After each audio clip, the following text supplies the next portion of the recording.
La 3e édition du concours africain Storytelling est amorcée. Les candidats sont entretenus dans une phase préparatoire en prélude à la semi-finale. De l'introduction à la technique de storytelling spécifique à l'Afrique, en passant par des modèles traditionnels africains de storytelling et leur signification, ou encore de comment structurer sa présentation pour capter l'attention de l'audience, les différentes communications présentées aux candidats ont un seul objectif: leur donner chacun la chance d'être lauréat en les outillant avec toutes les techniques de narration. Nous sommes à la phase d'encadrement et à cette phase d'encadrement, on a donné tout ce dont les candidats ont besoin pour affronter, justement pour se mettre à l'aise sur le podium. On leur a enseigné l'art oratoire, les techniques gestuelles, les techniques de narration, comment donc modifier, garder leur voix sur le podium. Les professionnels en la matière sont passés pour leur enseigner toutes ces techniques.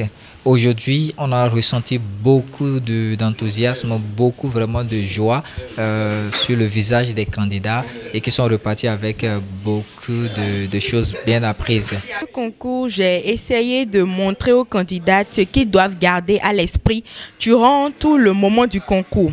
J'ai essayé de leur donner quelques tips, quelques conseils pour que le jour de la finale, ils puissent réellement déployer le plein de leur potentiel, qu'ils puissent faire plaisir à eux-mêmes, aux personnes qui sont venues pour les soutenir et également aux organisateurs du concours.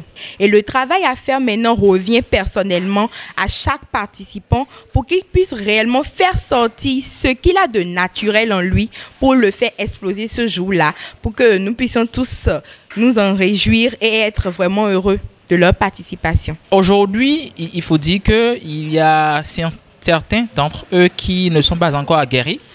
Mais à la suite des séances, des entretiens qu'on a eu avec eux, ils ont quand même découvert les choses qui manquent à leurs histoires et sont quand même prêts aujourd'hui à les réintégrer dans leur histoire et à pouvoir le rendre beaucoup plus captivant et attractif. Après des séries de questions-réponses pour mieux appréhender les points d'ombre, les candidats pour la plupart se retrouvent mieux aguerris. J'ai beaucoup adoré ce qu'on a fait aujourd'hui. Ça m'a permis d'acquérir en plus parce que d'abord, j'ai fait un discours. Dans mon histoire, il y a plusieurs choses qui manquent. Et à partir de ce qu'ils ont dit aujourd'hui, j'ai pu améliorer certaines choses qui me serviront beaucoup lors de la finale et j'en suis ravie. J'ai trouvé que ce serait un bon moyen pour moi d'améliorer mes compétences en matière d'expression orale, surtout parce qu'on met beaucoup plus l'accent sur l'art oratoire et je pense que ça aura beaucoup d'avantages pour moi dans le futur. Nous avons été entretenus sur divers aspects de l'art oratoire, mais spécialement sur le storytelling dont il est question. Et nous avons appris beaucoup concernant les méthodes